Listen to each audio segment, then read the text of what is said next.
Hey friends, Heath Home here. Welcome to another Sunday Fun Day live stream. I hope you're doing well. Today I'm going to be exploring a new music idea. There's really no script or no plan other than just to have fun. Should always be the case for all of us. Experiment a bit and try to make something for the club, perhaps, that I can play in my DJ sets. I'll explain what I'm doing along the way. So whether you're completely new to music production and Ableton Live, or you're a seasoned pro, I'm sure there'll be some key takeaways for everyone in today's stream. In the end, the goal is to inspire you to boot up Ableton and make some music. Feel free to drop any questions you have in the chat and I'll do my best to answer them. So without further ado, let's dive into today's stream. So as always, let's just fire up a limiter on the master track. Looking forward, by the way, to the 12.1 update. I could be working in 12.1 here. I'm beta testing it, but there is quite a serious upgrade to the limiter in the 12.1 update when it drops for the public. So definitely looking forward to that, as I'm sure you boys and girls are as well. So we'll just put that on the master track. We might need that just to keep the audio or the music idea loud as we go along today. Chavi Diaz, buenas tardes, good afternoon, mi amigo. Nice to see you here. So hopefully already, Chavi, you can hear me fine with the voice. I have had a bit of a test run earlier and I'm just going to play some music. This is a track of mine that is unreleased at the moment. Let's just have a listen just for the levels.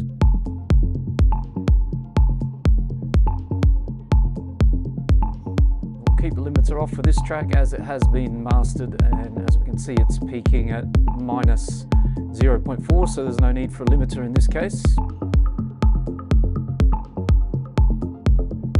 So all going well, nothing's changed since I last tested that, so I believe we are good to get stuck into a music idea. So let's pop that track away. And by the way, actually, that might be sort of something similar to what we might end up doing today. Perhaps I'll just warp this track and then we can kind of just listen to it, skip forward into the track a little bit so we can hear the idea that this track is. And then we may end up doing something a little bit similar to this. So let's switch it to Complex Pro and we'll jump forward into this. Sounding good and groovy. Thanks, Chavi. Great to know that.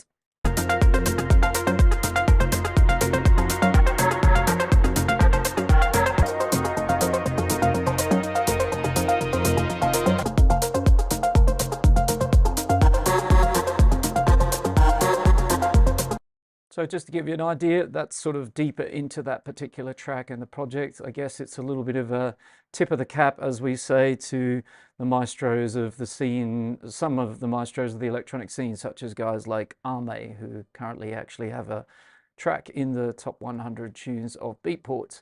All right, so what am I thinking today? Let's have a little think. But definitely, I would like to choose a scale. I'm thinking minor. I generally work in minor keys, maybe another stream in the near future will do a major key.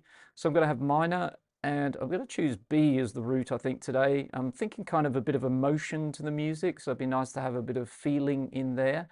What does B minor give us? Well, B minor, if we just open up a piano roll here and we have a little look, we'll also drop in an instrument so we can just play that back. Let's even have our good old friend, the grand piano. Can't go too far wrong with that. Well, let's actually just do a Command F and then we can just type in grand and I think we can get there a lot quicker. There we go. So let's try that on this track.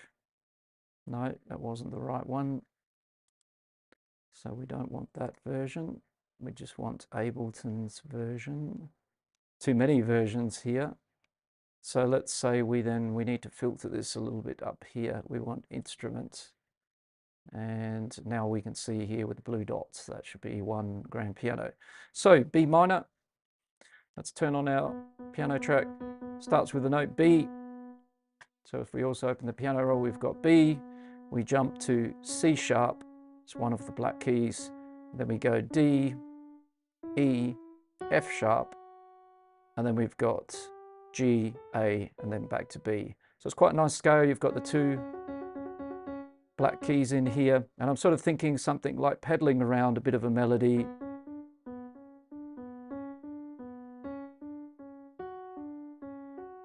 Something like that, so maybe we'll play that in once we get a few more elements going, but that's the idea behind B minor. So let's maybe say BPM wise, I'm thinking quite fast today. Let's maybe get up somewhere around 130. So for those of you who are fans of the sort of speeding up of music in general, perhaps this could overlap a little bit of techno, could overlap melodic house. Maybe in that case, we'll make it a bit more crossover-ish.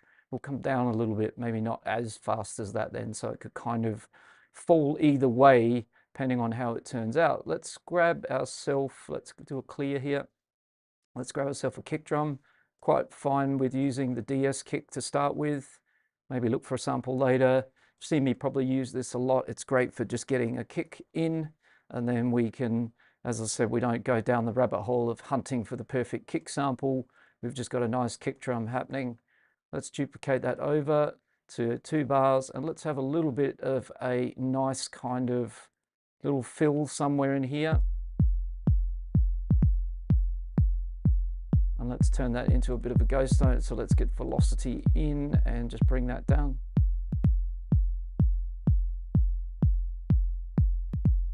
And I don't want it, I think, in front. I'll probably prefer it after. Something like that. Right, we're underway. We've got a kick drum. Let's say maybe we also have something like a hi-hat already. So let's get another MIDI track in. And I might grab from a MIDI clip that I've saved of my own work, a little pattern of a hi-hat. So this is something you can do, folks, is, you know, whenever you've got favorite patterns like this, if this kick was a favorite pattern, you could always save it. So over here, I've got all sorts of MIDI of hi-hat patterns that I've saved over the years, and maybe something like this cymbal one here. So let's have a look at what that does. It's pretty much right across the 1 bar here, but we've got some interesting little rhythm changes. So it's not exactly on the off beats, it's in between, and velocity is pretty straight, so we could randomize that a bit. And if I grab the other one here, hi-hat open, you'll see that one's pretty simple. That is definitely an offbeat pattern with a little bit of a fill. Again, velocity could do with some randomization. So let's say we have both of those up there for now. And let's go again, instruments, and let's use the other drum synth, but this time the cymbal drum synth. So that's the open pattern, and let's just tune it a little bit and pitch it a bit.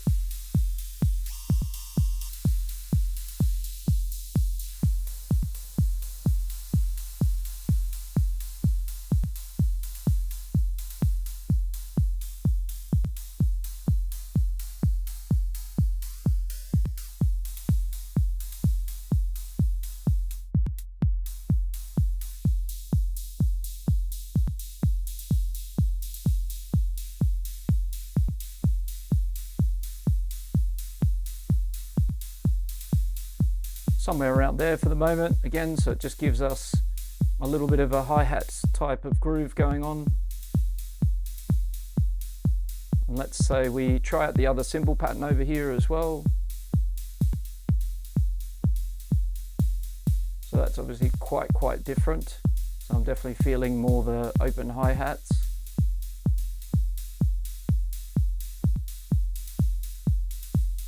That pattern there, I'm definitely feeling that more. Okay, and then let's add in another MIDI track. Let's also bring our kick drum down a little bit.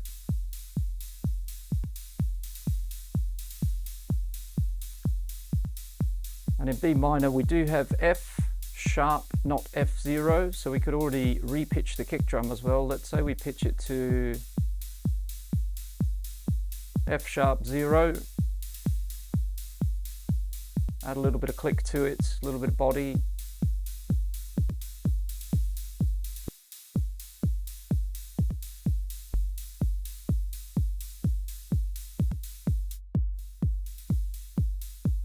Okay, nice and simple.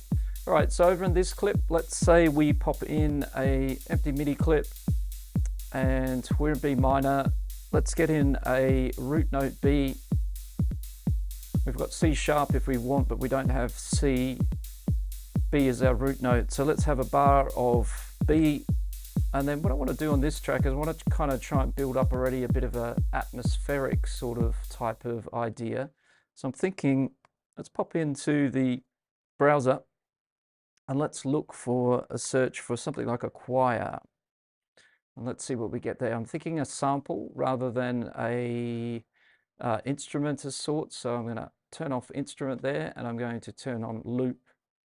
Okay, so we do get limited by that. So let's say we leave that off for a second.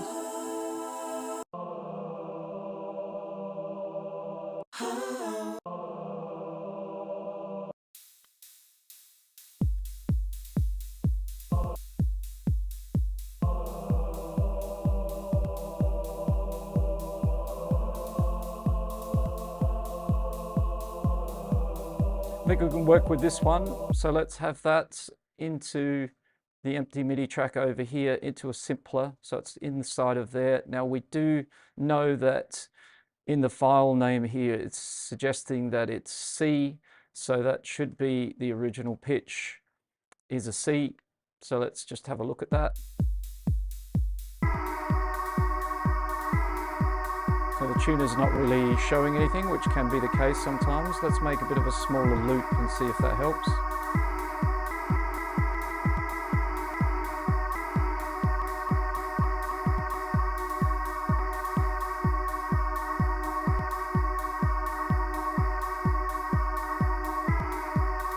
So yeah, that often is the case. We could spend a bit more time trying to look at the tuning of this sample, but I'm going to take it that it is C, that is in the file name C digital choir. So if that's the case, we could pitch it to a B, fairly straightforward. We also have C sharp in the B minor scale, so we could go up one semitone to C sharp, that would be in scale, or we could go down one semitone here to make it a B, sorry. So now we should have a B3 playing a B3, let's say. So the next thing I want to fix is that my MIDI note is quite short, so it's only reaching a small amount of the sample. So let's make our clip maybe 4 bars long, something like that. Legato the notes out, see if we can get through more of the sample.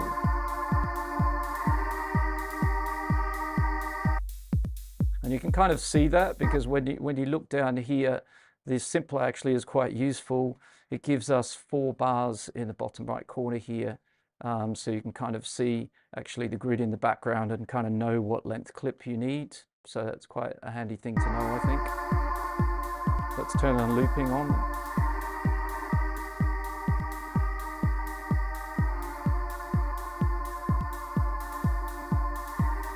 And now that we've got kind of warping on in here, let's change it from beats to maybe complex. Try complex pro or tones. Weird. I think I like the sound of complex the most in there.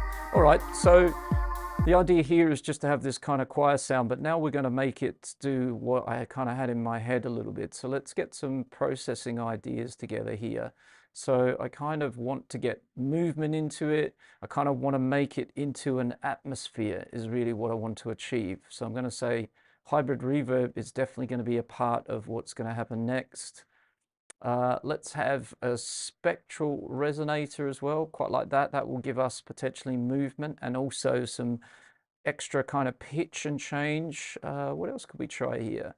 We could also try auto panning, could be nice. Put that there. We could also have a bit of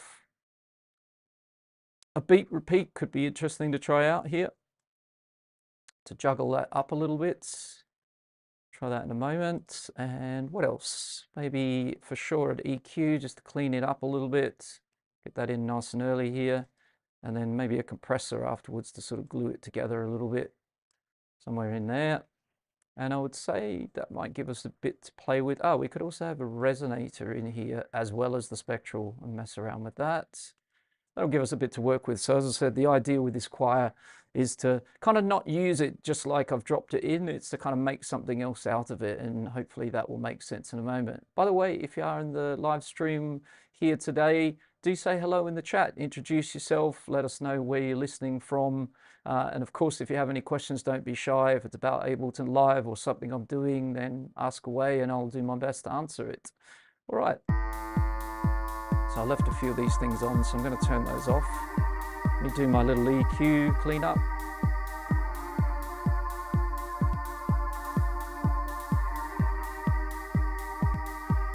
So the sample might have already a little bit of movement.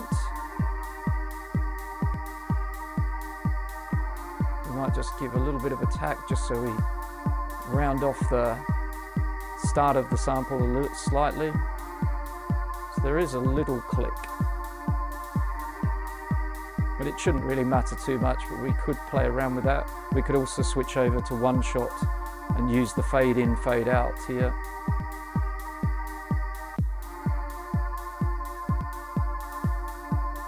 See if that's removed that little click. Not quite. If anything, it's made it a bit worse. Let's try fade out then. Bit of both, I think, is what's needed. Anyway, I'm going to leave that off for now because I think it won't matter once I start to push the sound how I want to use it. So EQ's just cleaned off the bottom end. Let's turn on beat repeat.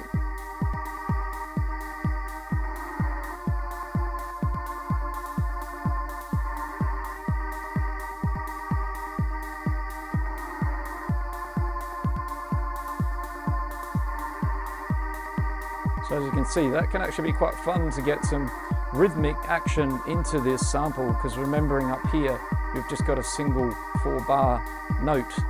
So that's kind of making it sound quite unusual or groovy and rhythmic already. And if you play around with the gate knob that I'm moving here,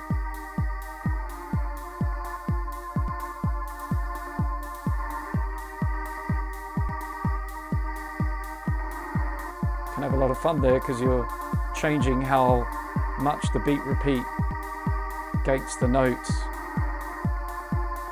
So now we're getting really long notes versus somewhere in here a nice kind of shortish note. So that could be interesting. We'll come back to that in a moment. So the real deal that's going to happen here is mainly in the hybrid reverb. So what I'm going to do with the hybrid reverb is going to be using it to freeze what's coming from the choir sample, from the simpler, through the EQ, through the beat repeat, into the hybrid, and I'm going to freeze it in the hybrid. And we can sort of play around with some of these different rhythmic reverbs in here, the dark hall, the quartz, the shimmer, the tides. Tides is interesting because we can actually create a bit of a delay and movement to the tail inside of the reverb itself. So we might end up switching off the beat repeat and playing around with that.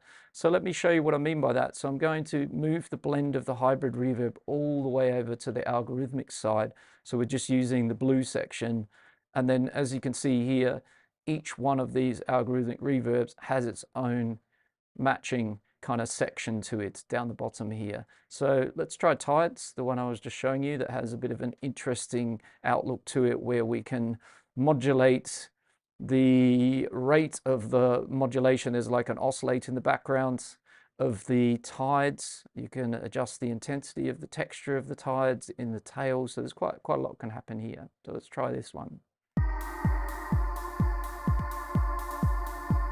And when I start freezing it, so it's now captured a bit of the chorus, the choir going through into it. And every time I tap this arrow here, I can input more.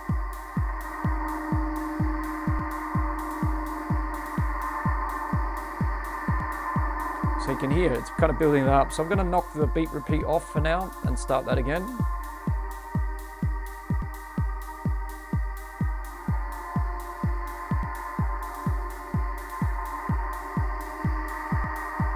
And now I'm just going to bring the dry wet down a bit here.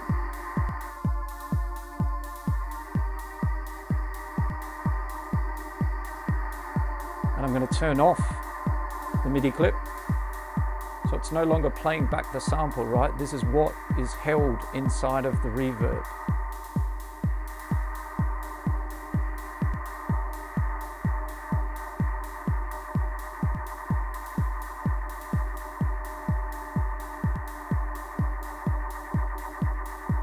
Pretty cool, right? So you can mess around with that. You can do all sorts of things to the sound in there. So let's try something else. I'm going to unfreeze it. Let's go back to just the dark hall and let's try sample playing through again.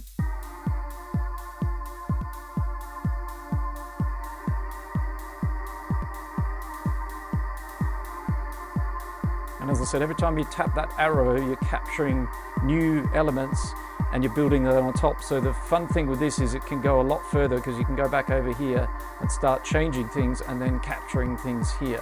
So what do I mean by that? Well, we could pitch this sample up a little bit if we wanted.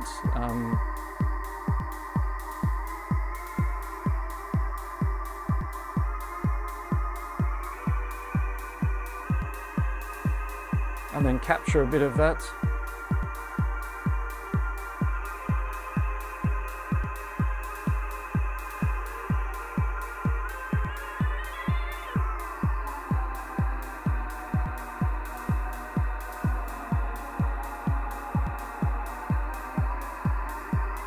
I'm going to re-pitch this back to where it was, turn it off. You can hear everything that's held in the hybrid. At the moment it's quite noisy, so I'd like to kind of like fix that up a little bit, but just was something I wanted to show you there that, you know, I did speak about earlier to have a bit of fun and experiment around. So we're going to go back to capturing the choir again.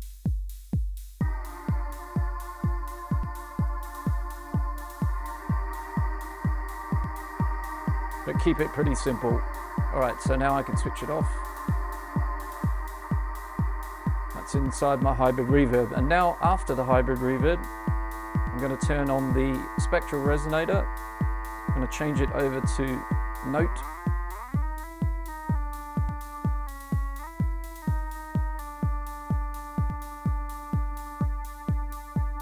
Add a bit of unison. Let's have some modulation.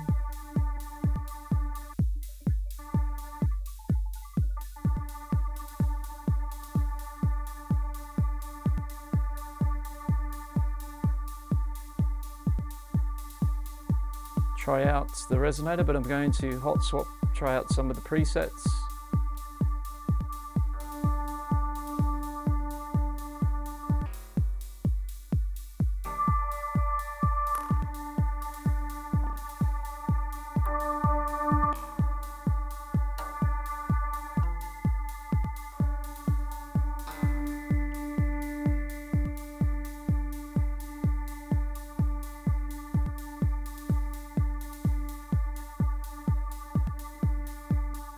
Okay, might come back to that. I quite like it just with the spectral resonator at the moment.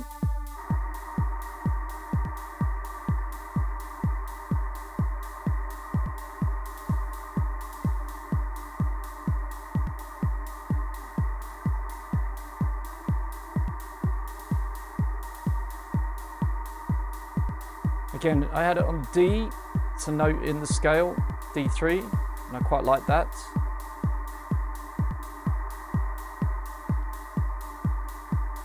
Adding some movement and interest to the noise that's coming essentially just from what's held in the reverb, right? What's being held in the frozen reverb is what's giving us that. Let's try the beat repeat. We'll try it after the reverb.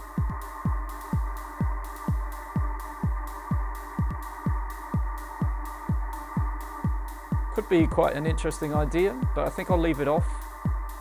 Let's have maybe a bit of panning.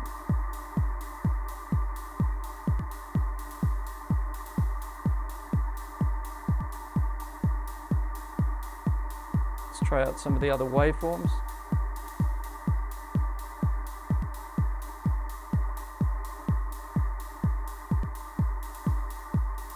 So we can kind of have it rhythmic or really random.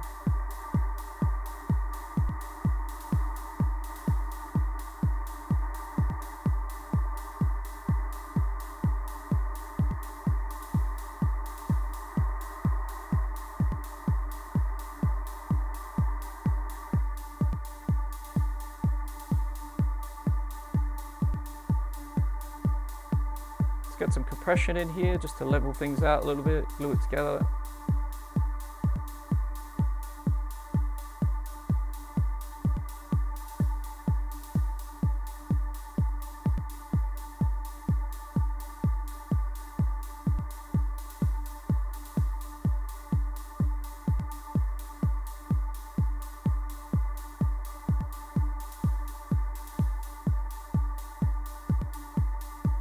And you might think, why go to all the trouble to do that? Well, at the end of the day, it's just coming up with something that's quite unique, right? It's not something that existed previously in my library or somewhere the choir did, but it's now gone somewhere completely different with a bit of processing and turning it into something new. It's kind of reimagining that loop, and it doesn't have to be a choir. That really could be anything.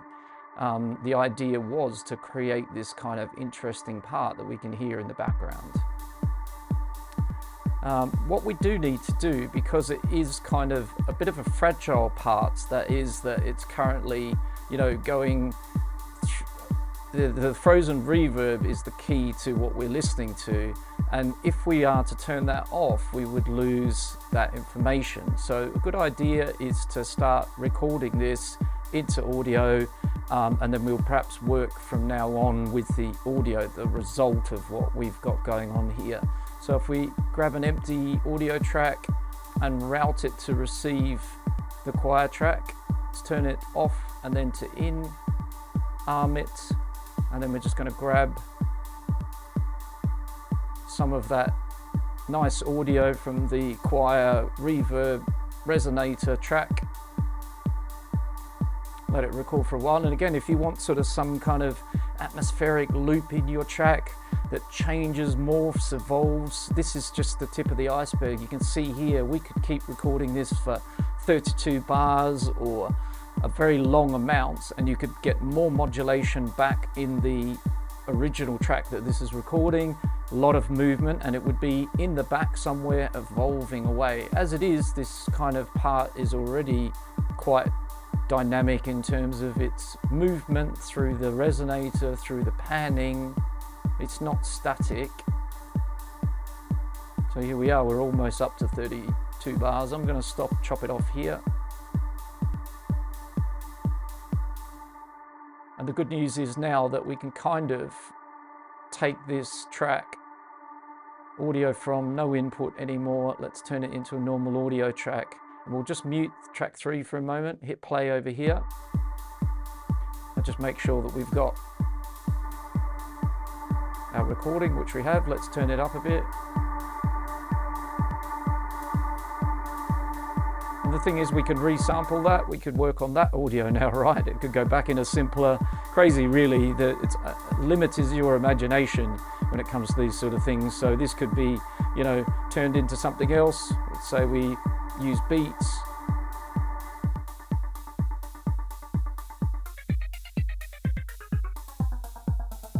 We could repitch it, we could make it do all sorts of fun stuff. So, you know, like I said, limits your imagination. I've got a bit of a plan for it, so let me show you that. So in here, I'm actually going to turn it, I think, to complex. Let's just have a listen to that.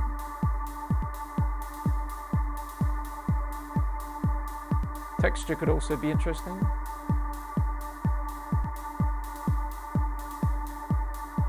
Let's actually maybe have texture.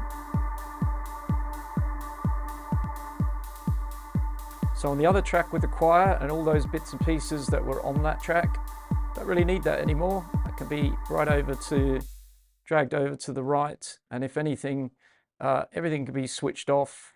I'm just gonna, once I do that, that's the reason for recording this, right? It's going to remove that frozen reverb, and we need to go back and start again. You could leave it all switched on. I'm quite happy that we've got what I wanted to achieve here. So I'm just going to do a bit of housekeeping, name this track the atmosphere that it is. All right, and this guy, as I said, I'm going to switch everything off, and that will lose my reverb, hybrid reverb, but we can always come back and recapture it if we wanted something else for that. But the main work has been done here. I've now got this little atmosphere, and I'm not done with it yet. So what do I mean by that? Let's have a listen to what happens with this atmosphere if we now put a gate on it. So let's pop over to Ableton's audio effects, grab a gate, drop it on the track, and we're going to sidechain this atmosphere track to the cymbal. Bring down the threshold.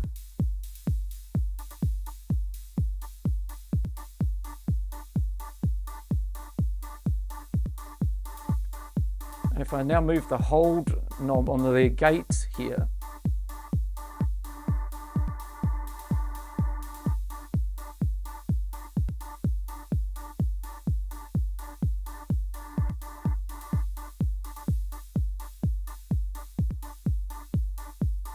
we get this nice kind of little rhythmical sequence out of that track.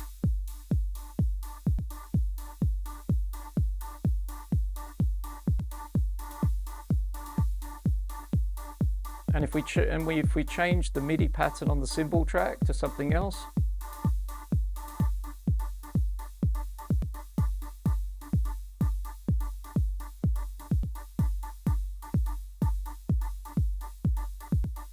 so that's a pretty cool thing, right? So maybe actually what I'll do is pop the cymbal track over here, that little bit of MIDI, because I kind of quite like that. And I'm going to ask it to, so let's rename this just to Gates MIDI, just so we know that's all the role of this particular track. Just going to provide the MIDI. That way we've still got our open hi-hats. And on this track, we don't need to hear.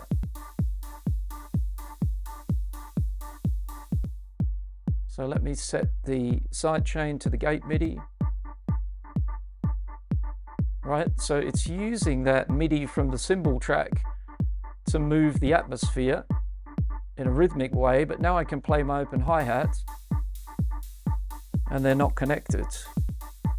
I like that. So we've got two rhythms in play instead of just one. Let's get rid of our grand piano track, not going to use that anymore. Let's now maybe have a bass line. And maybe we'll just go for a typical kind of like trancey sort of style bass line, just an offbeat rolling sort of bass line for a second, and then we'll work on that a bit. So we can program that in. I also remember now that I wanted with the open hi-hat a little bit more vibe to it down the bottom here. Let's get some bit more velocity in, so let's randomize that.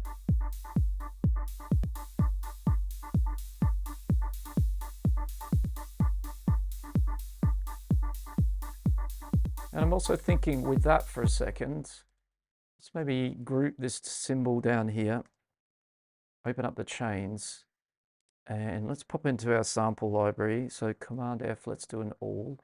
Let's do one shot, and let's do hi-hat.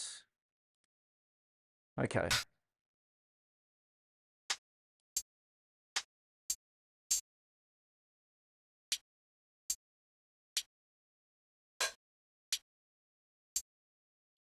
Try this one in a simpler.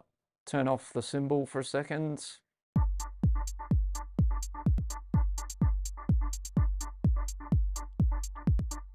Try out a couple of these other ones.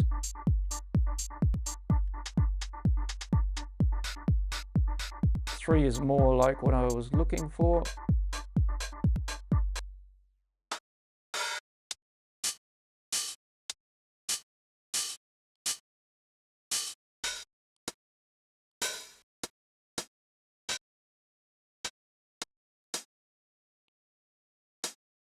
This one also could be interesting.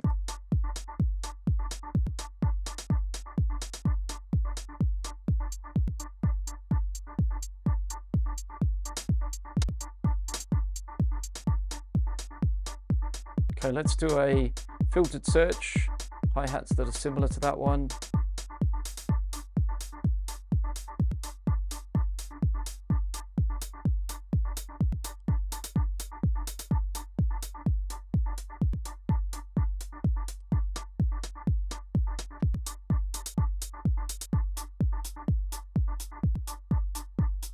That's got a nice kind of groove to it. Let's roll with that for the moment. Okay, back to the bass line. Got a bunch of Bs on the offbeat here. They're a little bit high at the moment, but we'll bring them down in a second. So what are we going to do instrument-wise? Let's clear up our search.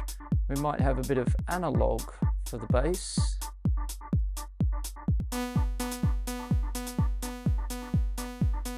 Let's get our notes pitched down. Let's maybe try.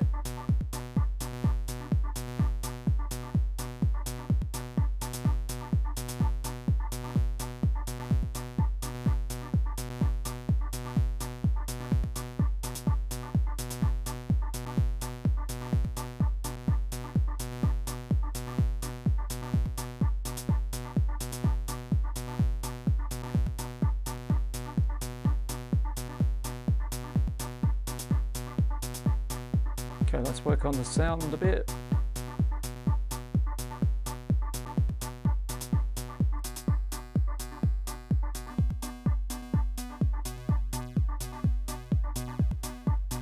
Bit of detuning. Bit of unison, and let's get into mono.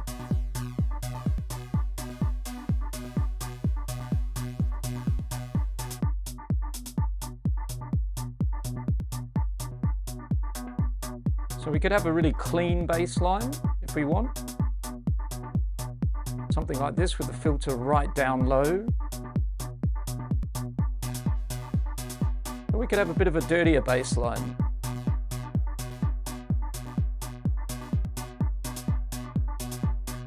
At the moment we've got 2 square waves. We could also add a bit of noise oscillator.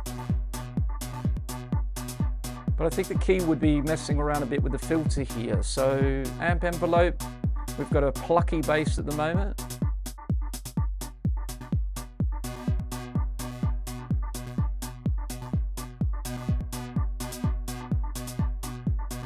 So lots we can do with the volume envelope if we want to make it kind of more fuller, slow the attack a bit. But I think we'll have a sharp attack, just a small roll off. Less. And a short decay for the moment. Let's look at the filter envelope and look at the type of filter. If we go for a notch, we should be able to get kind of more aggression here.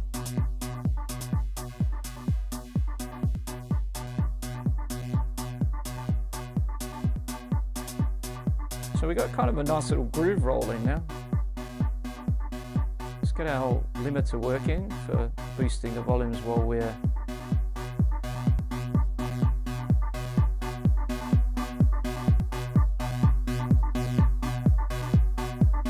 working at lower volume, so you guys can kind of hear it at a bit of a louder volume.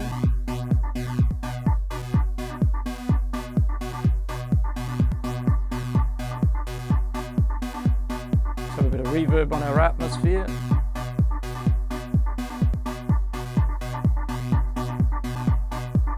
Lots of room to develop that as well, have a delay on it, modulate it.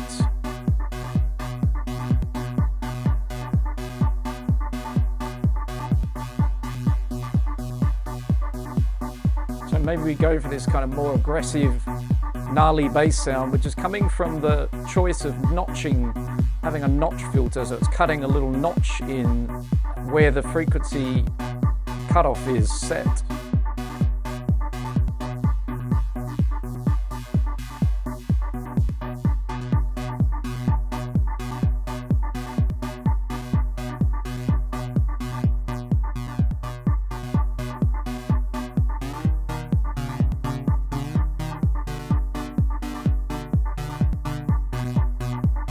Keep it at the same pitch, and if we play with the filter envelope a little bit,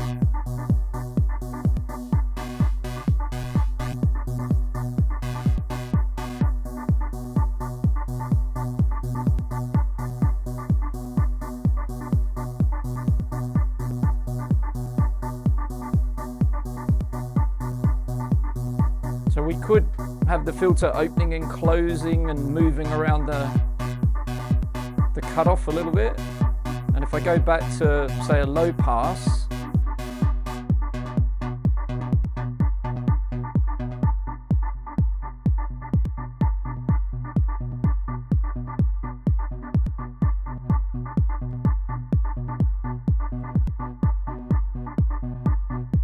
There's lots and lots of shaping here that we could do, but I think we'll go for this sort of style bass for the moment. Let's do a little processing on the bass. Let's give it a bit of raw.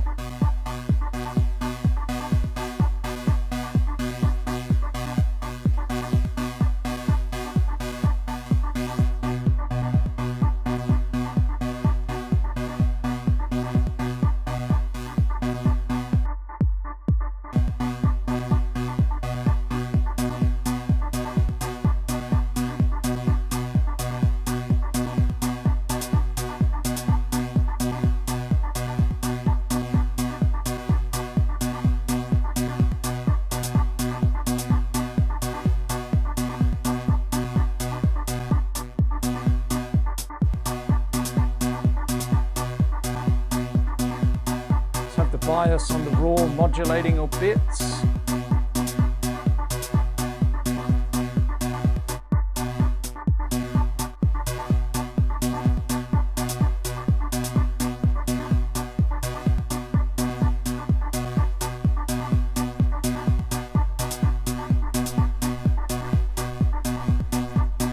Now we can try out some different shapers.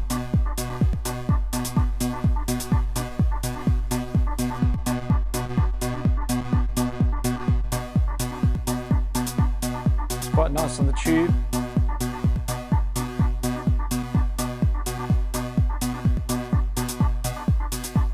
It's not quite so static. It's got that nice little bit of movement that's coming from just modulating this bias around the saturation amount.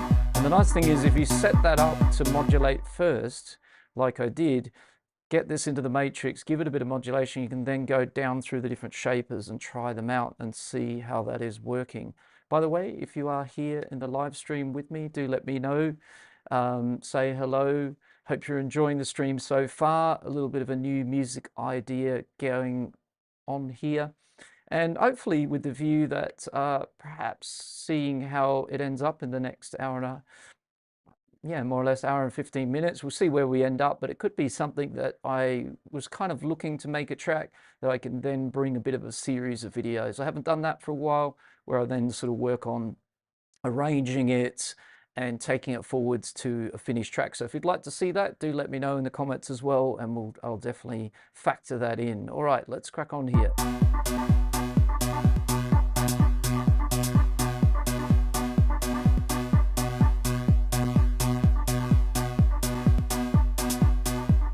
So now, time for another instrument or two, I think. So analog over here is our bass. Let's just do a bit of housekeeping.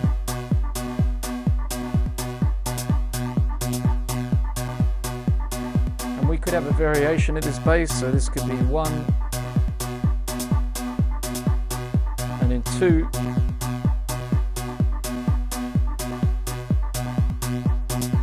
Try moving up in the scale a little bit.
Too low down there, just trying things out a little bit.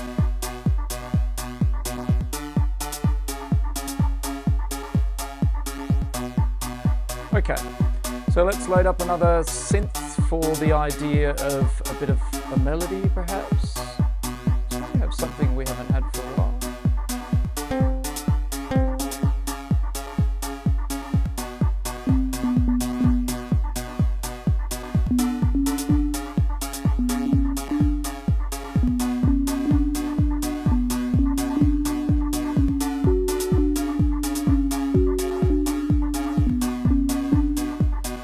Go back to the first bass just to keep it nice and simple while I try and come up with this melody idea.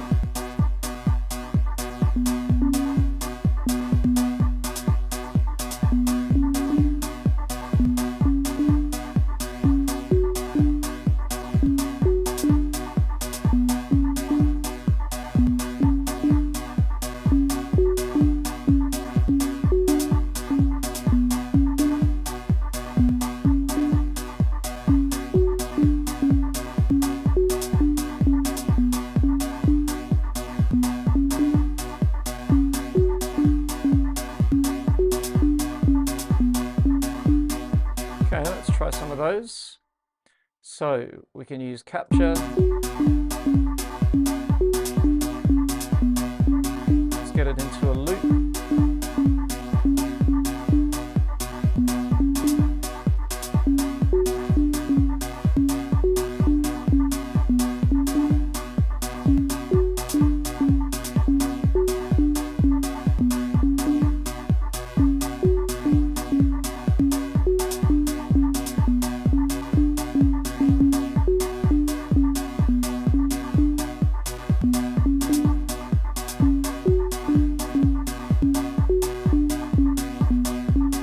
Try out the one before, see if there's a preference. I prefer that.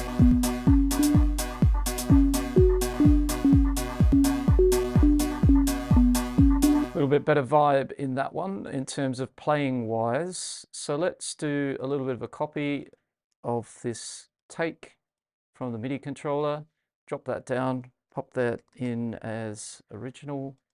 And then here we're just going to say clip 1, and I've got to crop this area. And the reason I do the original, by the way, is so that we can return to that if we wish and maybe choose another section from that take or do something different. We've got that backup, right? Because once I crop it, now I'm staring at that MIDI that I've cropped.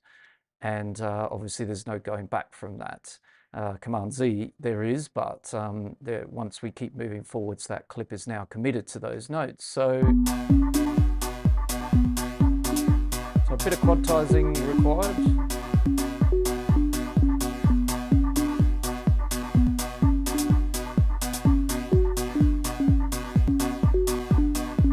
So let's say this note first.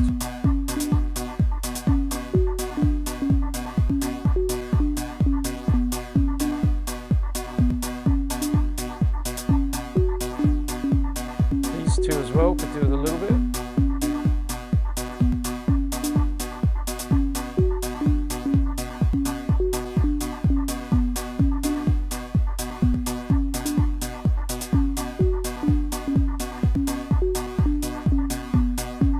Next one, this one.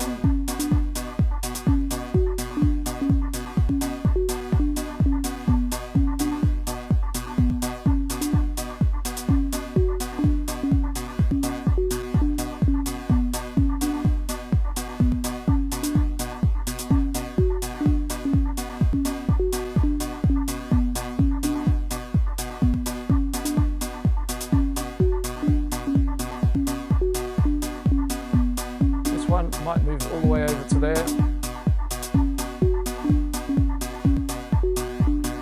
Actually, no, I'll leave it as it was.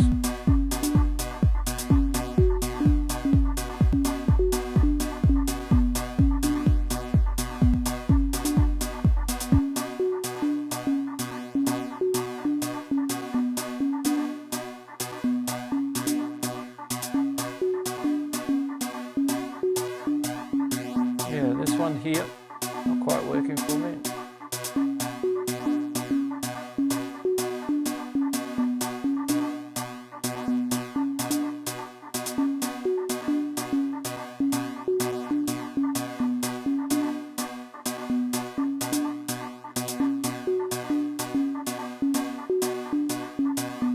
might move it manually, but I kind of like that it's different to, I'll explain in a moment, the bar before. There we go.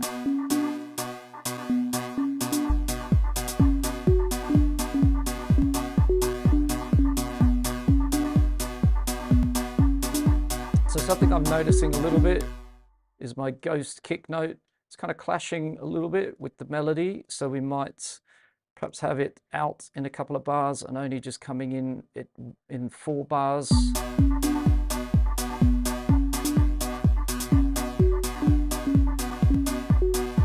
We could also try a different position perhaps.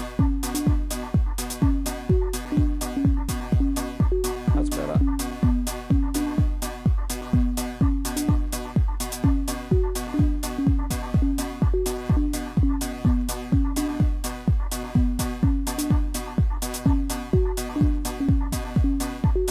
Right, now let's work on this wavetable sound. So it's obviously very, very bog standard at the moment, but it gave me the chance to play in this little melody here. We could also try this up in pitch. So we're going to copy a couple of clips of this melody that I played in on the keyboard down a bit. If you're just joining the stream, hi and welcome, good afternoon. This is Heath Home here in Ibiza, doing a little bit of a new music idea. Ableton Live is the software, making a bit of a club type track, an electronic track, sitting between melodic house and maybe heading towards techno, but at this stage I haven't sort of sped it up or added too many, let's say, perhaps darker elements that could take it that direction. If you are here in the live stream, do let me know how you're doing, where you're listening to it from, say hi. If you've got any questions, drop them in there. Let's crack on. So I'm going to try clip 2 up.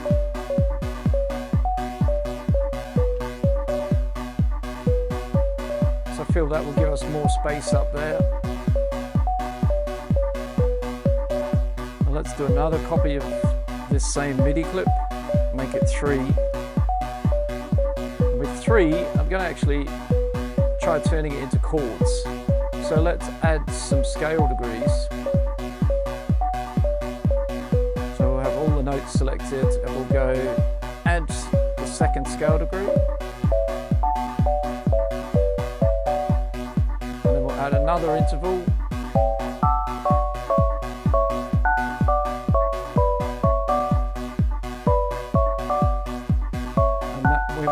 As well as add legato, all of these notes.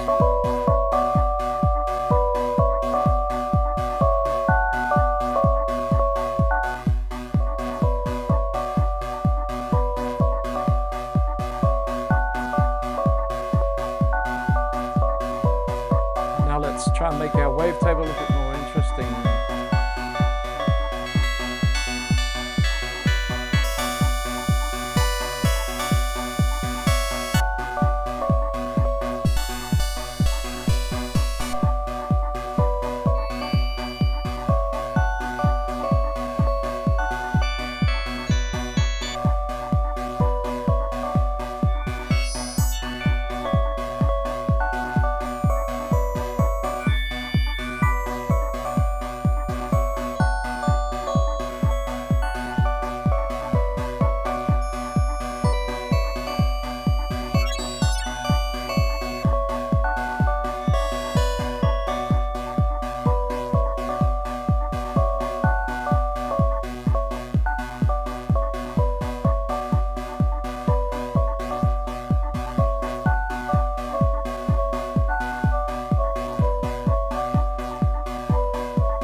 little bit of tidying up here on quantization.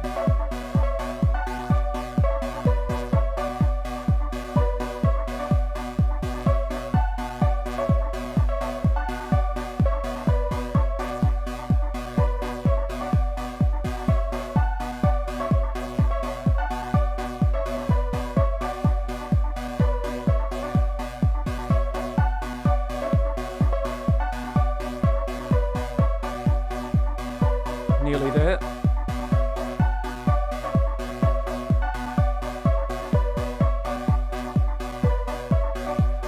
Just do this by feeling.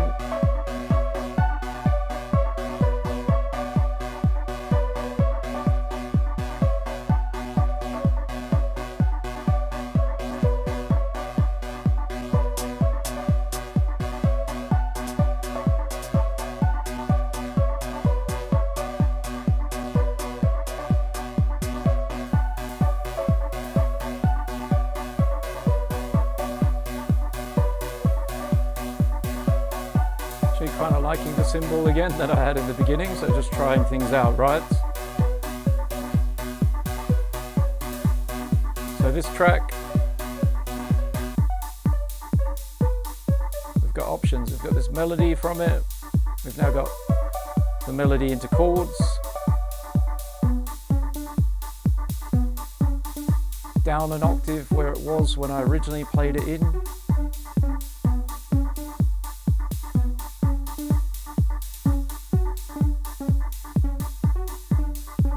I think at the end, I kind of like the rhythm change at the end, but it's a little bit too loose. So we can kind of keep a little bit, maybe the last couple of notes here. A little bit different in timing.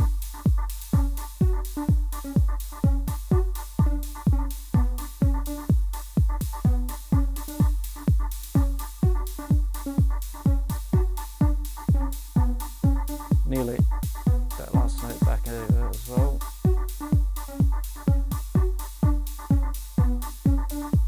Okay, let's add some effects to this a little bit.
There's a bit of a hidden oscillator in the analog that people sometimes miss. Obviously, you need to use it with a little bit of care, but on each of the oscillators in the analog, you have a little built-in sub-oscillator in the section. When you click on the oscillator section, you can find it in there, a little sub-oscillator. So I just feel like with the notch filter, it's a little bit of a mid bass. It doesn't have that kind of low bass. There's a few options. We could layer a sub underneath this to keep the notch filter, or we could do what I just did, which is change the filter back to a low pass.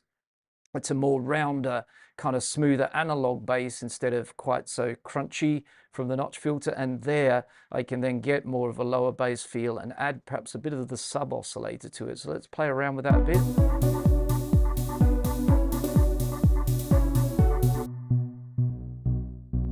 You can hear it there, 100%, that's extreme, 0%, right? So the main thing we want to be doing is not creating any mud. let's try that with the notch.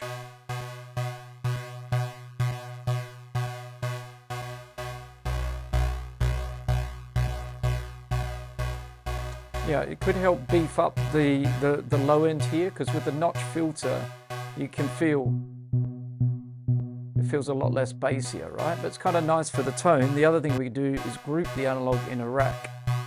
Just pop a, let's say a operator underneath it and give it our own sub oscillator that we could adjust ourselves, right?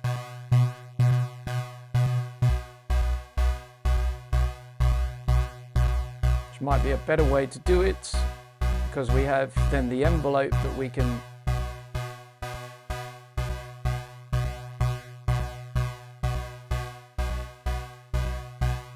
and make sure it's doing exactly what we want it to do, and lower it.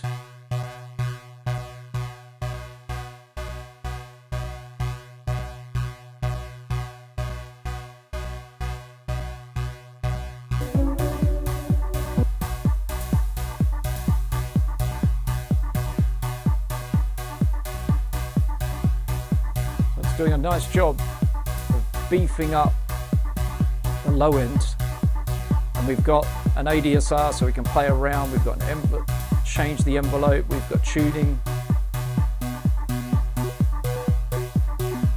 and it's not a sub oscillator, it's a mid bass, so it's probably a better way to do it than actually back in that analog oscillator playing around with the sub level, which we cannot see and adjust the ADSR of it, right? So I think this is a better solution. Let me know if you agree.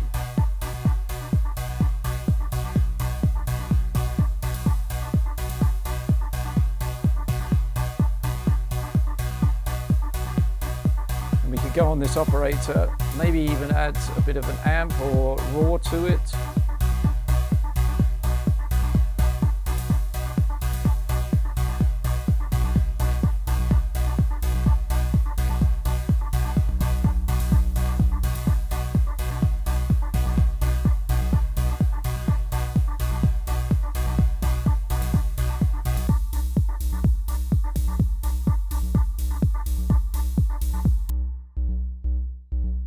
That's what we've got at the moment with the operator that I've added. If I take off the amp, turn off the raw,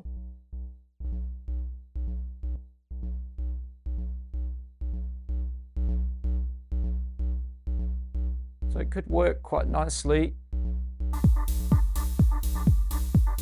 in the track now as a second bass that plays on its own. Love when these kind of accidents or ideas happen, because this could be running on its own and then we add this, a more peak moment in the track.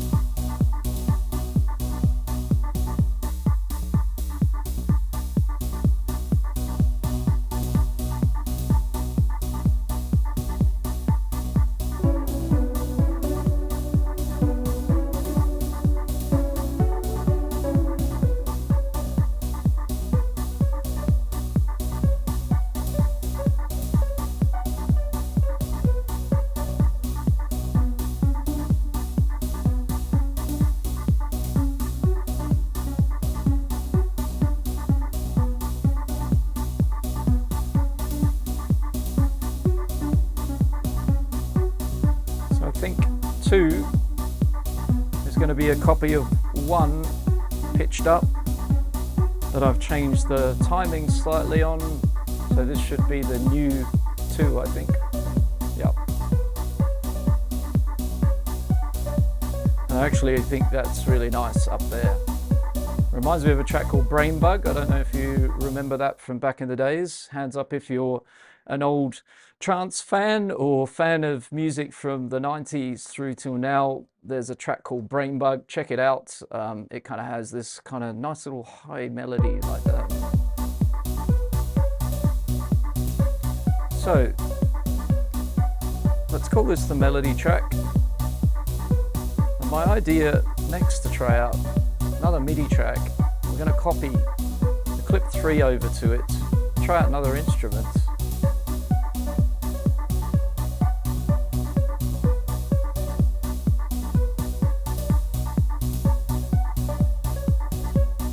Maybe we have tension just for a different kind of texture.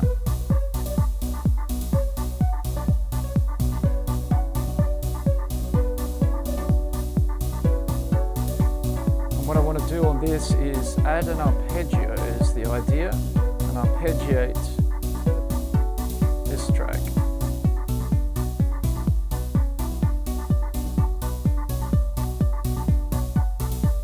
Let's have random once.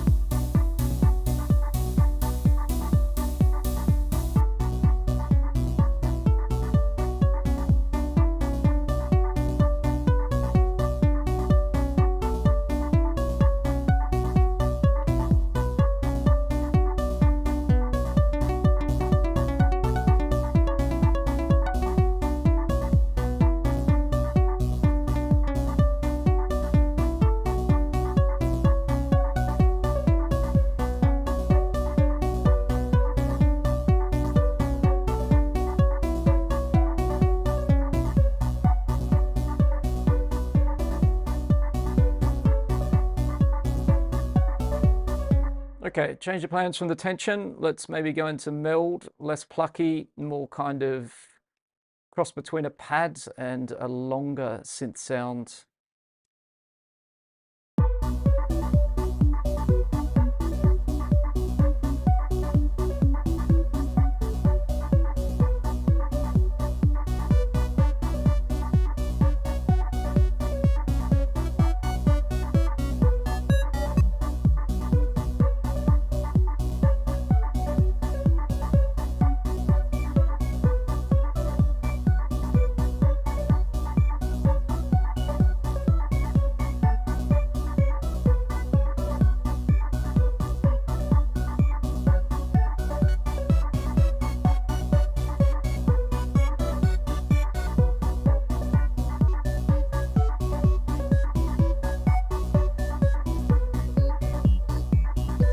Maybe Fold FM, I think.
Nice, so we've got some good harmonies going on here, which all kind of started from this melody I played in on the keyboard, played around a bit with the quantization of it, just to get it how I wanted it to sound, and now made it kind of legato, turned it into this ARP track as well.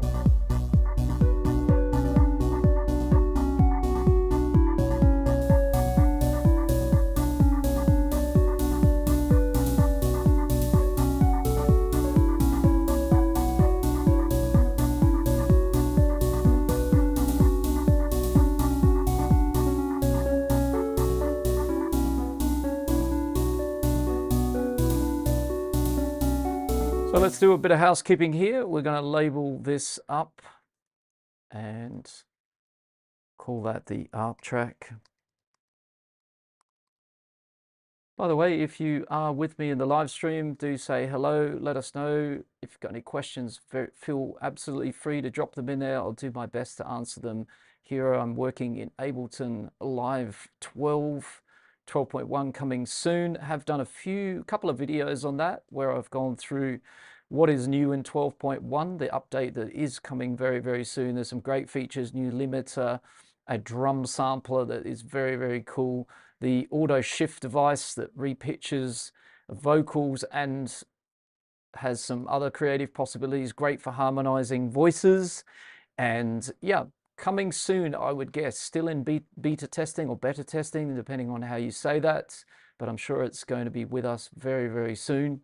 So looking forward to that. It's definitely got some really nice additions to what is already a very powerful software. Also, I've done videos on 12 and the MIDI effects, the MIDI tools, all of these great tools down here, transform, generate.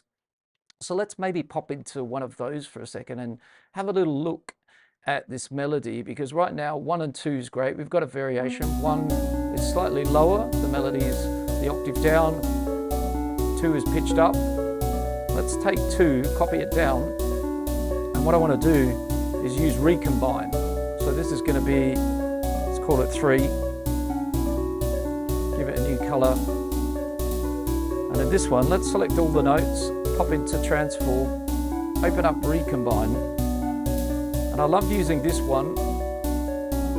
Let's maybe turn off the ARP for coming up with variations, because this is a really nice way to start flipping these notes or moving them around and having the same melody, same synth, but we're going to have a look for a variation.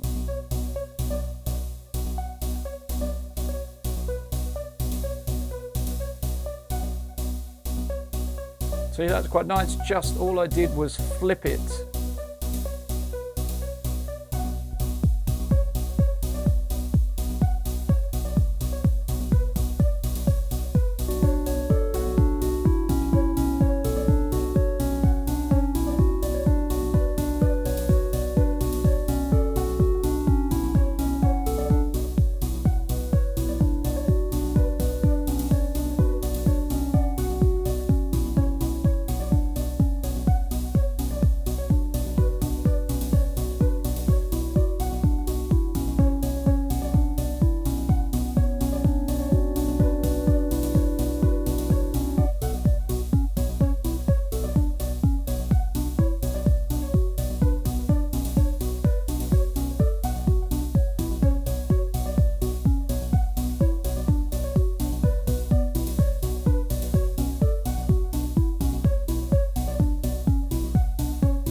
All right, let's have a little bit of a clap element, something a bit more in the percussion area. So maybe let's work on a little bit more drums. We've just got the open hi-hat and the kick at the moment. But yeah, that worked straight away, just using recombine for me personally, and that one click.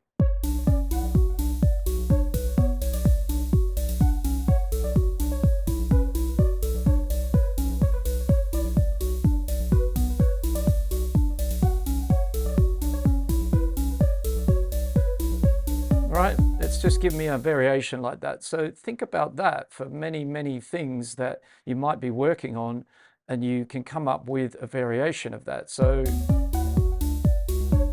maybe you take the bass clip down and you copy that down, and you do a similar thing with recombine, and you ask,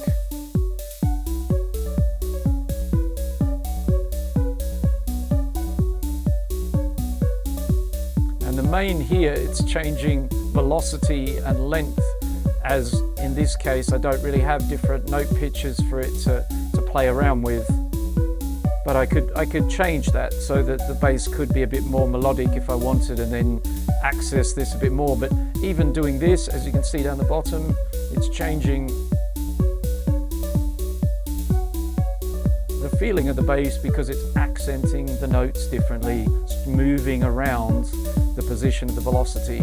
And again, you know, length and pitch aren't really doing a lot, but they would be depending on the pattern you're feeding it.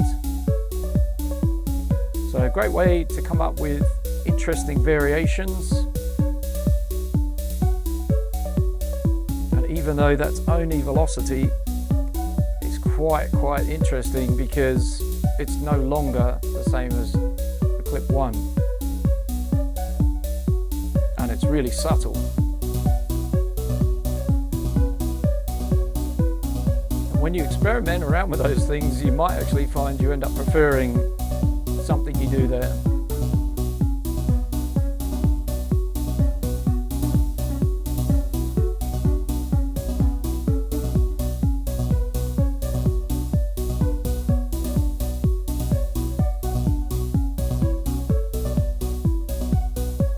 I really enjoyed 3 since that's happened. All right, so a Command F. Let's do a Command F. Let's reset things a little bit. For the moment, I'm going to ask for a clap 909. Classic sound in electronic music. Let's have one of those.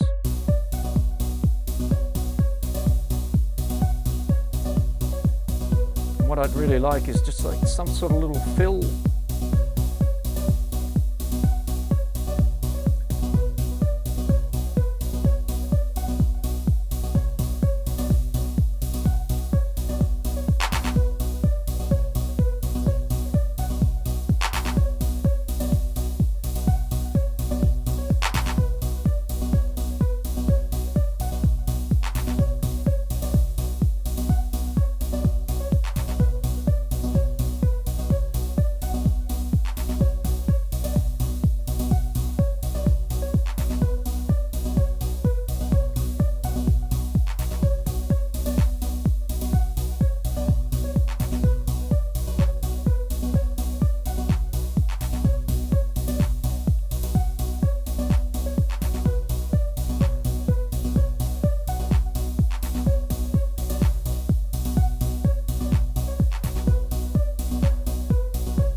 Do another version of this clip as well. One is just going to be just the fill.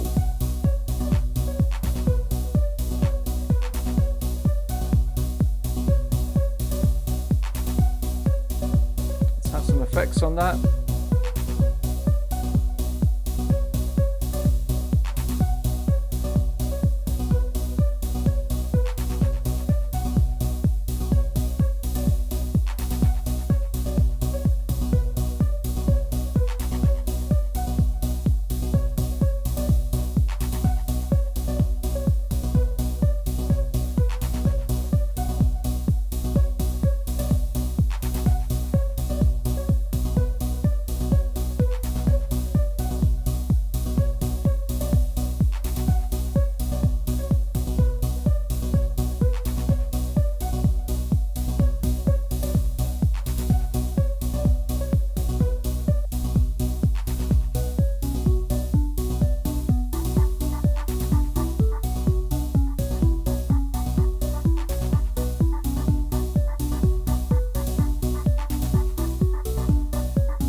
Okay, let's look for another bit of percussion. Command F. It's back to all. Most useful search or control if you're on a Windows setup.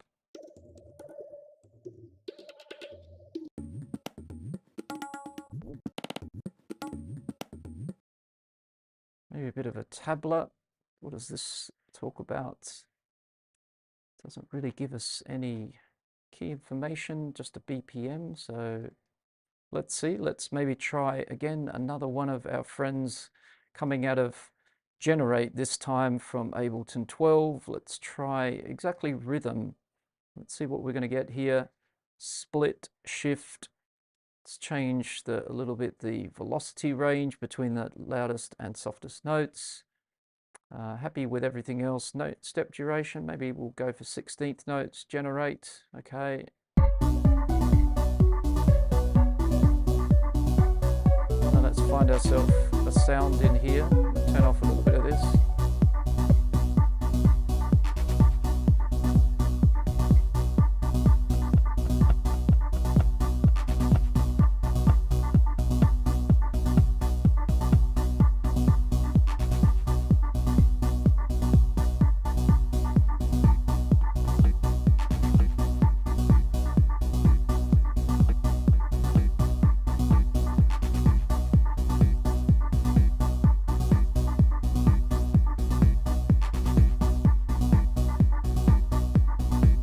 Move our pitch up.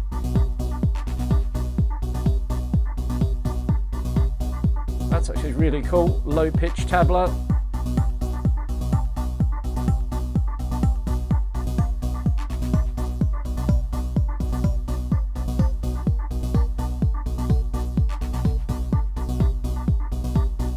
I like it down there. Let's maybe duplicate this pattern, then we can mess around.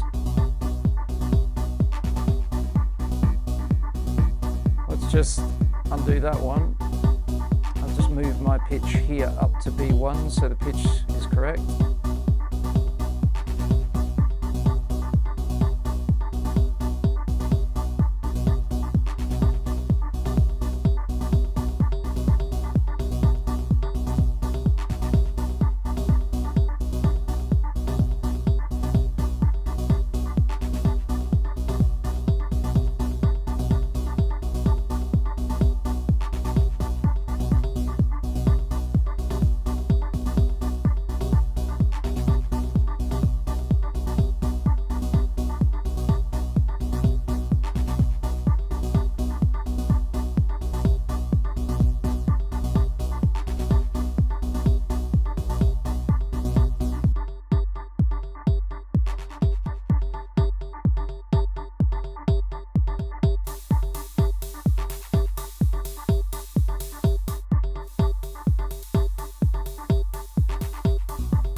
Process our tabla a little bit.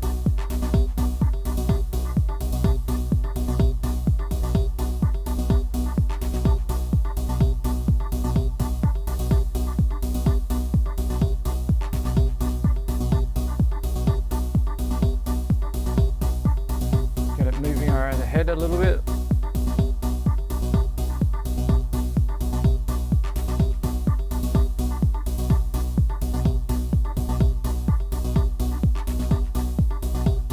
The envelope a little bit.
processing on my arm.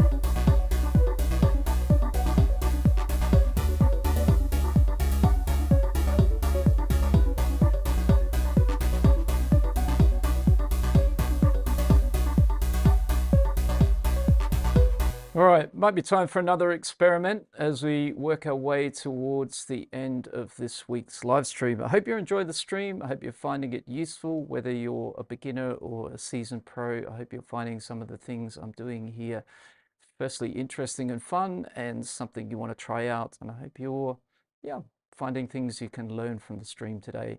If you are here in the stream, always feel free to ask any questions if you have any.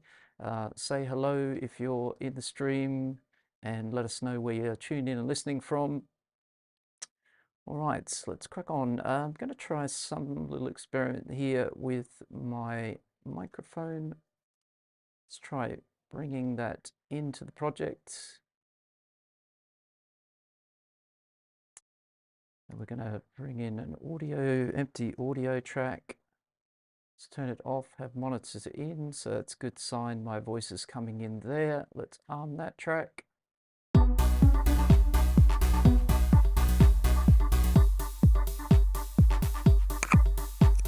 Okay, so we don't want any clipping down there, but maybe we can also make things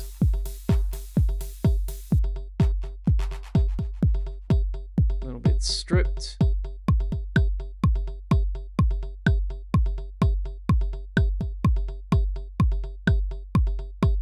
La mágica. La mágica. La mágica exista.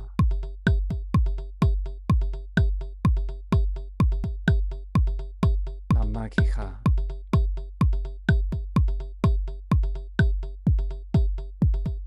All right, well, excuse my voice. We'll see how that goes, but it's just a bit of an experiment. Pete Bidwell, nice stream, amigo. Hope you're well. Wow, that's a long time, Pete. I hope you're doing well. Let us know where you are, Pete. Hope you're doing fine, my friend. Great to see you in the stream here, and glad to hear you're enjoying. Awesome stuff. All right, so we've got that little bit of a vocal thing. We want to switch this track off now. No monitoring in, so let's turn it to no input there. I'll stop the clip, and I'm also just going to pop back into the settings just to be double safe here, and we're going to turn no device on the audio input there, so we don't have that signal coming in anymore anywhere. And there's my little voice. I did try and do something with the metronome on, so it was kind of sitting a little bit already in time. We'll see how it went.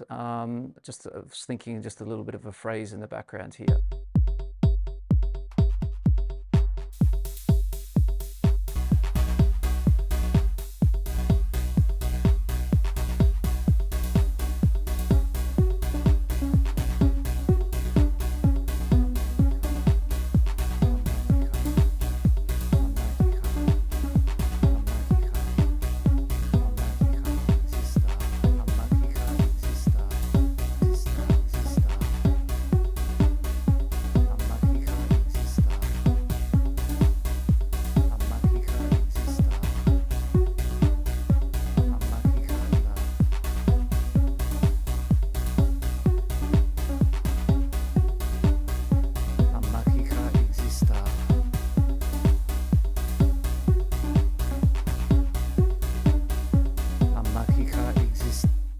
Don't worry, it's not going to be that raw. It's very, very raw at the moment. So we are going to try and improve Heath's voice. But it's fun. You know, this is the thing. Don't be afraid to try stuff out. If it doesn't work and it doesn't make the final cut, it's as easy as that. But nothing, no harm in trying it. And another kind of fun thing is we can also take these ideas. Maybe I'll show you that as a bit of a final thing for today's kind of like stream. Pete, tuning in from my family home near Bath in UK. Awesome, mate. Lovely spot, Bath. Hopefully you've got some nice weather down there. Beautiful place. Spent a lot of time in and around that area when I lived in Bristol and did the Bath Avon Cycleway. Great spot. If you're not familiar with Bath in the UK, go and say hi to Pete. Go check it out. It's a beautiful part of the world, that's for sure. Very green, rivers, great pubs, places to eat and drink. Just generally enjoy your weekend, which I hope Pete's doing. All right. So as I said, I promised I would try and fix my voice up a bit. So let's put some chorus on it. Let's definitely get an EQ on it as well. Clean it up a bit before we chorus it up. So I'm going to make the loop a bit smaller as well, just while I work on it.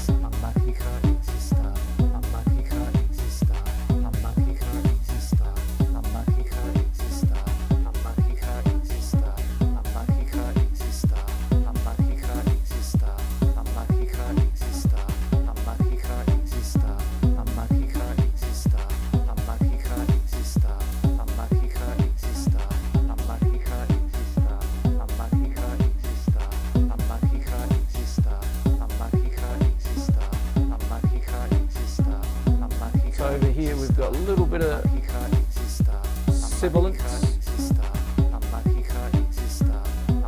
Around here.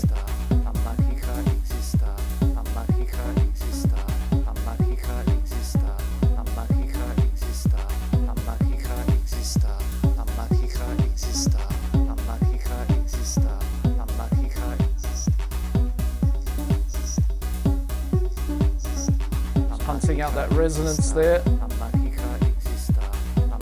Get a little bit less.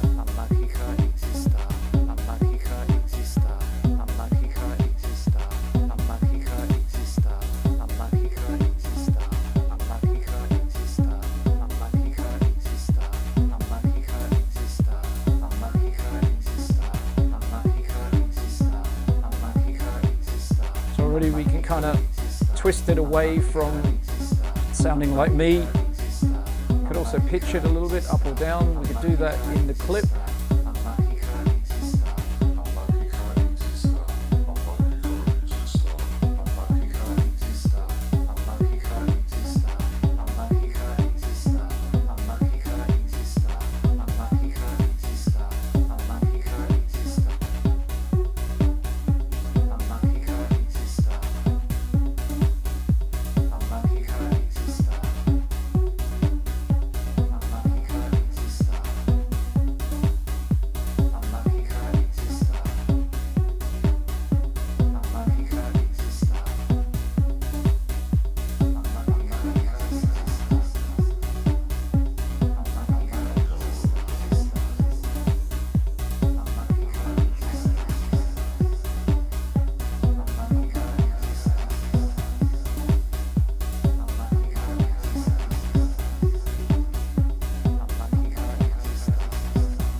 All right, so almost I'm able to tolerate what I did with my voice there. I mean, you know, had fun there. Whether it makes the final cut or not, I'm not sure on at this point in time. One thing I'm going to do is I want to make the loop a lot longer. So I'm going to essentially cut away the other bit that comes in where I also recorded my voice. That's going to allow me to extend my loop further, because I kind of want it to be, that would be, yeah, an uneven number of bars at the moment. So we've got 4, 5, we've got 6 bars. Quite like to have more. So let's stretch it further. We can make the clip a little bit longer. We can do that by, let's unlink it and stretch this a little bit further over to here. And now we can go back to the sample. So we should, actually that's not going to work. That was a mistake there. Sorry about that. We'll just put that back. It's not going to really hurt anything. I'll explain what unlinked could be useful for in the future. It would allow me definitely to take my volume further over to the side. Actually, we might need to use both at a moment, but let's try over here. That's what we want really. We want to extend our clip out to sort of 8 bars. So let me do some maths here. Cut away all of that to silence. We want the volume back on the front there. And now we've got 1, 2, 3, 4, 5, 6, 7, 8. And we're just inside there to make it an even turnaround. 1, 2, 3, 4, 5, 6, 7, 8. So that should work in theory.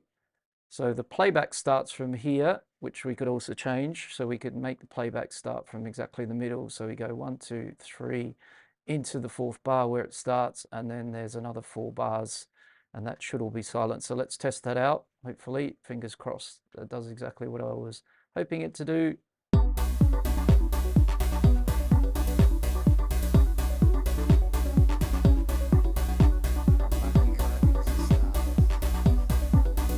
Yeah, more or less.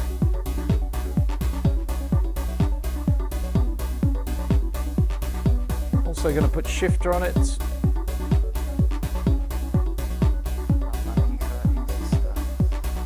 So let's again just have a very small loop just for a second.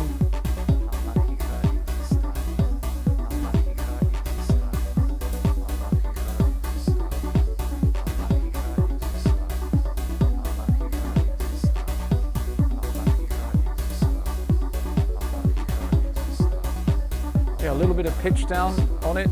I prefer to do it this way than in the audio clip itself. It's a much more effective way. So if you're ever needing to re-pitch things, do try using the shifter. So I've moved my voice down 2 semitones using the shifter. It's much more accurate than going in here and playing around with this pitch knob. Even though we're kind of doing the same thing inside of the clip here, you're also messing around with what's going on in the warping algorithms. And this is kind of repitching something, but it's not connected directly to the properties of the audio clip, if that makes sense.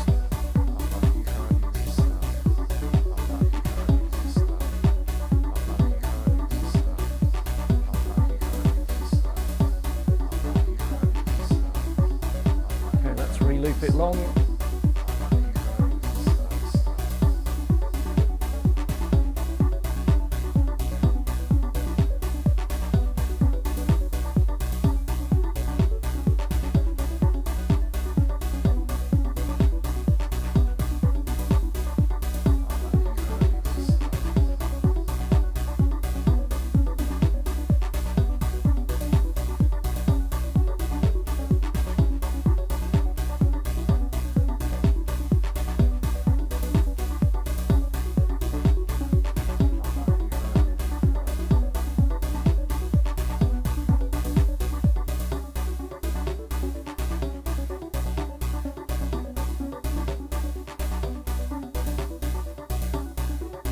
All right, so let's have a little bit of a work through what we have, a walk through and a work through, kind of where we began and where we've ended up. I'll do a little bit of mixing as we're going along. So we've just got this nice solid kick with a few little fills in it. It's using the DS kick. It's in a note of our scale. We're working in B minor today. Got an atmosphere. This was fun to make, and it started actually on this track over here, where I added a choir sample into a simpler device, and then I essentially processed that choir sample, and literally it was just a B3 note playing through that choir sample, and then I EQ'd it, added a hybrid reverb to it. That was really the key, and I froze the reverb on the choir sample to capture and freeze some of the sample as it was playing through, then added a resonator to that sound, compressed it a bit, panned it a bit, and then we recorded it, and that became this track, this atmosphere, that I'm now then processing with a gate, and that gate is listening to the MIDI on this track. So if I turn off the gate, that's the atmosphere that I recorded in the beginning, and that's now gating from this MIDI clip that's doing this nice pattern over here, and that is, the gate is sidechained to that, so we get that kind of nice rhythmical sound. What did I do next? I think I had this open hi-hat, a little bit quicker than probably the atmosphere actually, and I just used the DS drum synth cymbal to make that sound. Did try out a sample as well, ended up going with the cymbal sounds. And then bit by bit, bass I think came next, which is analog. I've sort of set that up to sound a little bit dirty, added an operator to it later on to make this nice sub bass and give us two bass layers really. So the track could start with, say, this muted, nice subby kind of bass, and then we can add that dirty layer on top for more energy. That's always a nice thing when that happens. And then pretty much I think it was into the melody, played that on the keyboard, this take over here, this original take, chose the favorite bit I liked, did do a bit of playing around with it, re-quantizing a little bit to get it how I wanted it to sit, came up with some variations of it. We go up an octave, down an octave. I think 2 is definitely actually should be in pole position, and 3 was using 12s, one of 12's new MIDI tools recombined to get this mirror of the original melody, which I really like. And the bass, I do have one little variation as well with some velocity changes.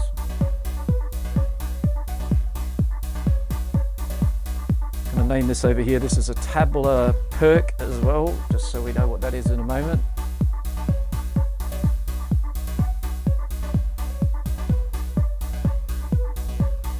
As I said in the stream, you should check out a track called Brain Bug, Nightmare I think it is, old trance track. This melody kind of takes me back a little bit to that. Maybe it's in B minor, that could be something about it. I then added this little clap fill, bit of a 909 clap fill, has a bit of delay on it. Then I took that melody and turned it into a chord progression and made those notes legato. And so we filled up this space, and that then allowed me to arpeggiate. So that is this original melody, added 2 scale divisions to it, so it turned it into a triad, and then I've arpeggiated that triad. So again, putting those tools to good use. There's really a lot of depth in 12 in the MIDI tools, and these are the ones I'm using regularly. So if you are watching this stream, do check those out. They're super useful. So now we've got what we have here, and the arpeggio is running meld, and there's plenty to do here still with automation and modulation to make it come alive more. And then I brought in this tabla percussion.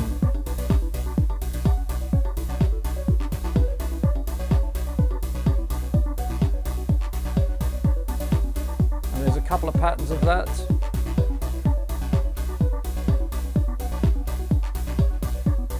Sure which one's my favorite.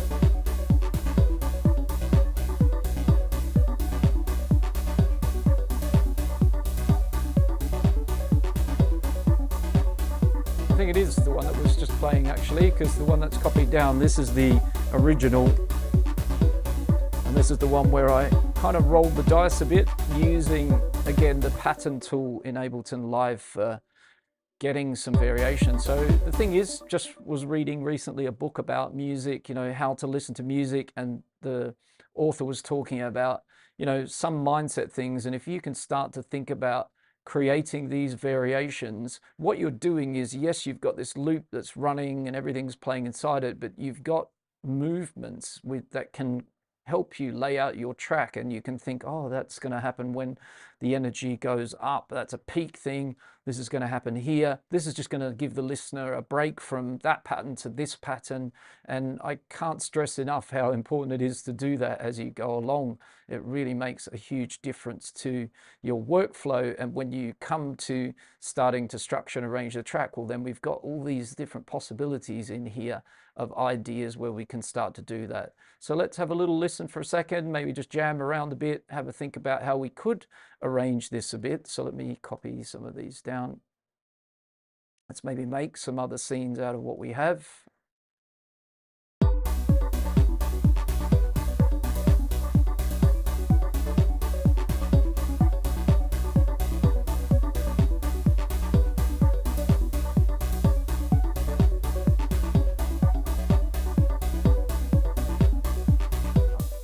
So let's say we start, let's say we stop everything here and we have the tabla.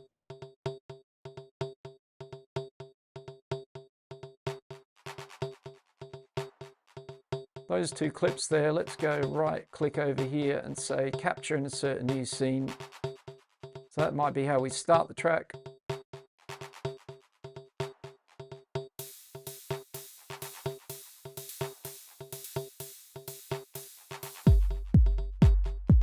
Maybe we bring in the kick next.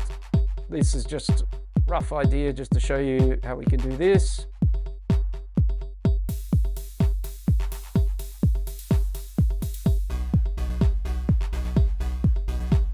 So what I'm going to do is I'm going to do a little bit of automation in this clip, and I'm going to ask this analog bass to be off. So pop to the envelopes here, you can see it's switched off. Great.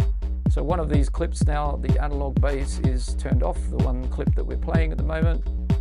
So let's include that in this scene.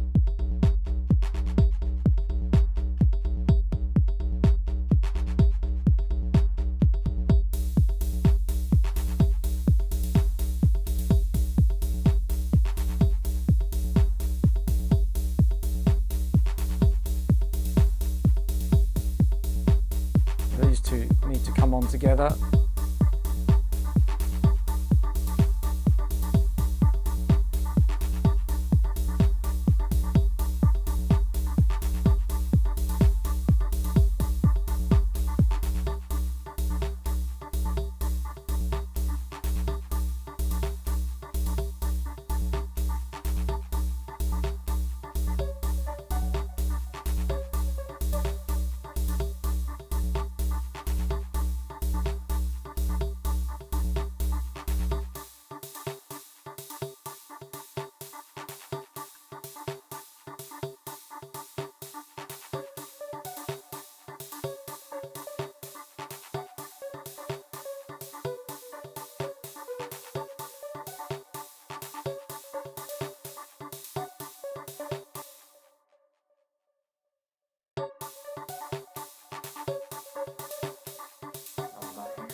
Sometimes just watch where you're capturing and inserting, because if you click up high, then the scene ends up there. Then you just need to drag it down. So yeah, already just with that quick sort of messing around, I go from little ideas of how I might start.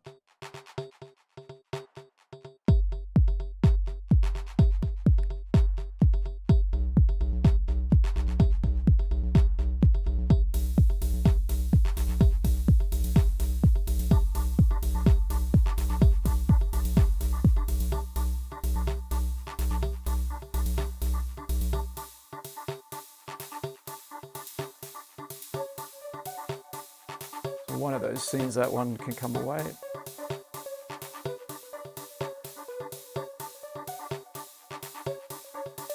And what I'm going to do is make another one of these ones of the bass. Let's give it another color. And in that one, I'm going to switch the automation to on, right? So when that one comes in, it's going to have the second bass layered on top.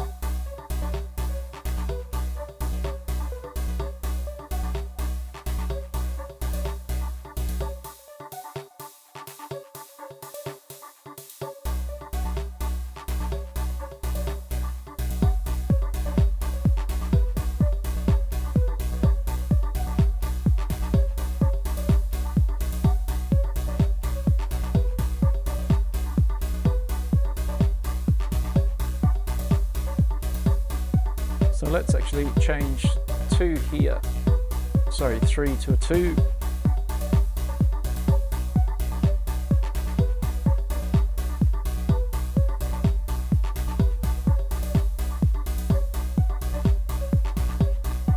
And let's just make some empty space below here. Because if we like, this was the original full loop, let's say, that we're sort of working our way towards. If you want to keep, or actually it's right up the top, sorry, beg your pardon, there is a full loop along the very top up here. So I've sort of kept intact up here what was the 8-bar loop, and this is kind of ideas as I've sort of been messing about here, joining pieces up and moving things along. So yeah, hopefully you can kind of see here that Ableton Session View is very, very useful for getting stuck in there. So let's, last but not least, we're sort of building our way up here. So we've kind of had a bit of a mini break. Melody came in for the first time.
Right, let's do a little walkthrough from that.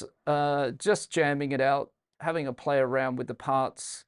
Made one new clip there, which is just this automation inside of the bass that tells the second layer of the bass to join into the first. So in theory, we could just say layered bass if we like, just so it's a little bit clearer. What is that clip? and just copy that into the name of those. All right, and brought in the ARP, brought in my voice, still not sure about that, but you get the idea. So let's have a little walk through, just enjoy the parts and see if we've got a little story there. And obviously, as I said, this is super rough. It's just to give you a bit of a feel for what could happen with what I got to so far.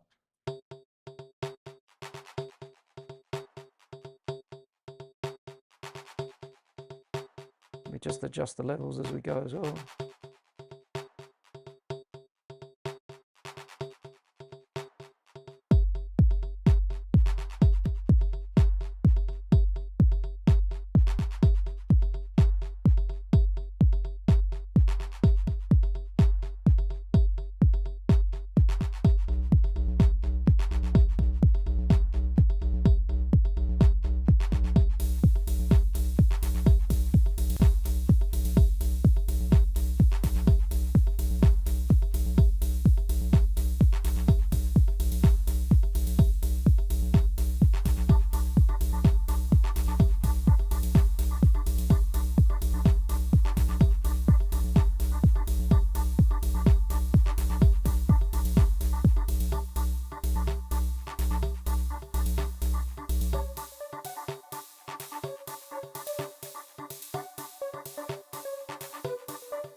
And there we have it.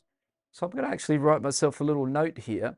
So I would love, with this chord progression here, this is absolutely, again, crying out for another little variation, and recombine would be where I would go. I'm going to pop into here and I'm going to, again, try and recombine, or maybe shuffle things around, add some intervals, get stuck into this. So if we put the pitch and length in, you know, we can start making new chords here and change them around and see what we come up with. So I think I can get a new arpeggio and a new version of those chords, which is going to give the ARP track as well some more spice to it, some more interest as things go along. So what about all these clips down the bottom here? They're really just copies. So 2 is a potential variation, so we could also do a bit of housekeeping in a bit, make sure we understand what's going on here. 3 is another variation of the bass. 2 I haven't used. And similarly over here, there is a 1 to the melody as well that might get a look in. Let's see. But yeah, pretty happy with the little progress. I mean, that's how it goes, kind of a new music idea, getting started in real time. No script, no plan. Just going through some things I had in my head, trying out all Ableton Live instruments, tools, audio effects. If you want to see one day with some third party, absolutely happy to do that. I'd just like to show people what Ableton's capable of, and the native instruments that come inside it, what's built in with it. You can make the sort of sounds you're wanting to make. You just need to kind of invest a little bit of time and hours to kind of understand them. Xavi Diaz, thanks for sharing the knowledge. You're very welcome, my friend. Thanks for being in the stream with me today. And yeah, let me know in the comments below if you're watching this video back on replay, if you've been watching it live. Let me know in the comments below. Would you like to see me develop this track further, arrange it, mix it, automate it? It'd be great to hear some feedback. Let me know if that's something you want to see. I will save it up, and that will be definitely a possibility. I think it's in a position where I can imagine it going forwards. And as always, at the end of the stream here, I will put a link to a video that I think you will enjoy if you've enjoyed watching this live stream. There are many others on the channel, but I'll link specifically the one that I think fits very, very well with this video. So you can go straight from this one over to watching the next one and just carry on kind of learning your way around Ableton Live. Thanks as always for tuning in, watching on replay, joining me in the live stream. If you've enjoyed the content, do consider giving the video a thumbs up, hit the bell, subscribe to the channel so you know when I'm dropping the next video. And all going well, I will see you next weekend in next Sunday Fun Day live stream. I wish you a great rest of your weekend. Stay safe, take care, make music, have fun. Ciao for now. Goodbye. Ciao.